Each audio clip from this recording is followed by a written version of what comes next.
Aujourd'hui, on va parler d'une image choisie par l'historien Pascal Horry, et grâce à son travail, on va comprendre pourquoi elle symbolise une Turquie qui a voulu s'occidentaliser à marche forcée à travers Mustafa Kemal et son entourage.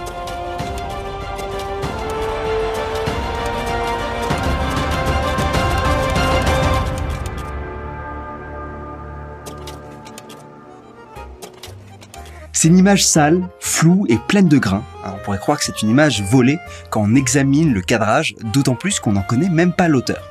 Cette photo, choisie par Pascal Horry, a été prise le 27 août 1934 et représente deux danseurs. À droite, le fondateur de la Turquie moderne, Mustafa Kemal. Il est alors à l'apogée de sa carrière de chef de l'État qui durera 15 ans.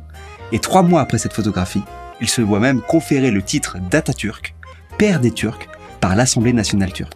Et à gauche, Afet İnan, l'une de ses 9 filles adoptives, une jeune institutrice qu'il a rencontrée à Izmir et qu'il a envoyée en 1925 en Suisse, apprendre le français et parfaire son éducation. Il procède de manière similaire avec ses 8 autres filles adoptives, érigées en modèle de la nouvelle femme turque.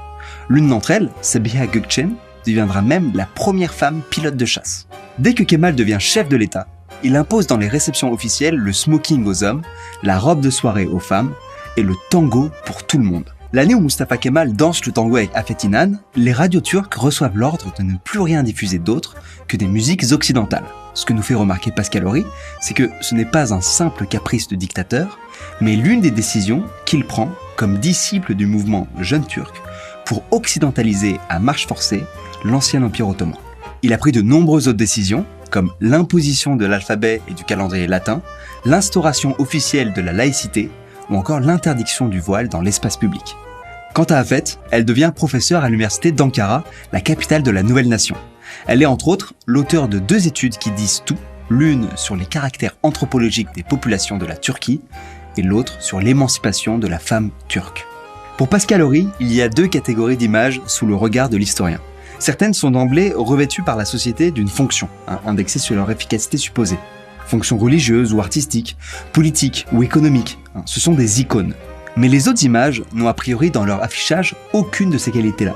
Ce sont, au sens strict, des images sans qualité, et elles n'en acquièrent une qu'au prix d'un commentaire. Cette photographie qu'on a vue ensemble appartient clairement à cette seconde catégorie. Merci à Pascal Horry qui nous a permis de faire cette vidéo, et à bientôt pour une nouvelle image sur Une image, une histoire.